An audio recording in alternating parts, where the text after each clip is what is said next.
नमस्कार, मैं रश्मि। आप देख रहे हैं देश का लोकप्रिय टीवी चैनल प्रजातंत्र टीवी। इस वक्त की बड़ी खबर मोतिहारी से। पूर्वी चंपारण मोतिहारी अरेराज बाबा सोमेश्वर नाथ धाम में अरेराज संस्कृति हाई स्कूल के मैदान में उत्तर प्रदेश के मुख्यमंत्री योगी आदित्यनाथ ने भाजपा के हरसिद्धि उम्मीदवार कृष्ण नंदन पासवान व गोविंदगंज के उम्मीदवार सुनील मणि तिवारी के लिए जनसभा को संबोधित करते हुए वोट मांगे। वहीं मुख्यमंत्री योगी आदित्यनाथ ने सभी से अपील की अपना एक एक मत देकर भाजपा के दोनों प्रत्याशियों के हाथ को मजबूत कर पटना भेजने का काम करें। योगी आदित्यनाथ ने कहा कि हमारी सरकार जो बोलती है वही करती है। कुछ हमारे मीडिया कर्मी पूछे थे कि मंदिर वहीं बनाएंगे, तारीख कब बताएंगे। हमने कहा था कि बिहार में दोबारा जब जाएंगे तारीख लेकर आएंगे। मेरे भाइयों ने मेरे मंदिर का नींव रखी और तारीख भी लेकर आया हूं। कोरोना महामारी लॉकडाउन नहीं होता तो मैं बिहार के हर एक गांव से लोगों को अयोध्या बुलाता। कोरोना से जब निजात पाएंगे तो सभी बिहार के हर एक गांव से एक एक कोने से सभी को बुलाकर अयोध्या रामलला और माता सीता का दर्शन कराएंगे। हमारी माताएं बहनें होंगी, हमारा नौजवान की ऊर्जा देश के अंदर लगेगी।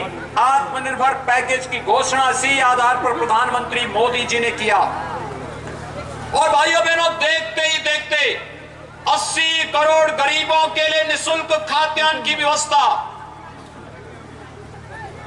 जनधन अकाउंट धारी प्रत्येक माताओं के खाते में 500 रुपए प्रतिमाह देने की व्यवस्था, हर किसान को प्रधानमंत्री किसान सम्मान निधि के अतिरिक्त 2000 की राशि उपलब्ध कराने की व्यवस्था।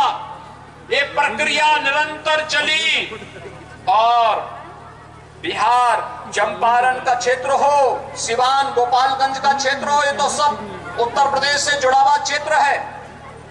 जब लॉकडाउन के दौरान हमारे भाइयों को महाराष्ट्र से, पंजाब से, दिल्ली से वहां पर अपने रोजी रोजगार को छोड़ करके अपने घर वापस आने के लिए मजबूर होना पड़ा था, तो भाइयों बहनों, भले ही महाराष्ट्र और दिल्ली के अंदर रोटी न मिली हो, लेकिन उत्तर प्रदेश के अंदर पूरे सम्मान के साथ हर बिहार वासियों को और बंगाल और झारखंड वासियों का सम्मान करने का कार्य हुआ।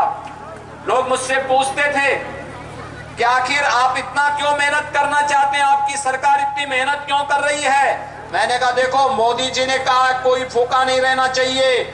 दूसरा, बिहार का व्यक्ति हमारे लिए परदेसी नहीं, वो तो हमारा आदमी है, क्योंकि मां सीता के मायका का जो व्यक्ति है तो अपना नागरिक है, अपना व्यक्ति है, इसलिए उसको कोई परेशानी नहीं होनी चाहिए। और भाइयों बहनों, आपने देखा होगा उत्तर प्रदेश के अंदर आते ही भोजन का पैकेट मिलना, उत्तर प्रदेश में आते ही उसको रुकने की व्यवस्था होना, उत्तर प्रदेश में आते ही उत्तर प्रदेश परिवहन निगम की बसेस से उनको उनके गंतव्य तक पहुंचाने की व्यवस्था करने का कार्य उत्तर प्रदेश सरकार कर रही थी, इसलिए क्योंकि उत्तर प्रदेश में आप सबके आशीर्वाद से भारतीय जनता पार्टी की सरकार है। भाइयों बहनों, देश के अंदर जाति मत और मजहब की राजनीति ने देश के विकास को अवरुद्ध किया है, देश के सम्मान को रौंदा है।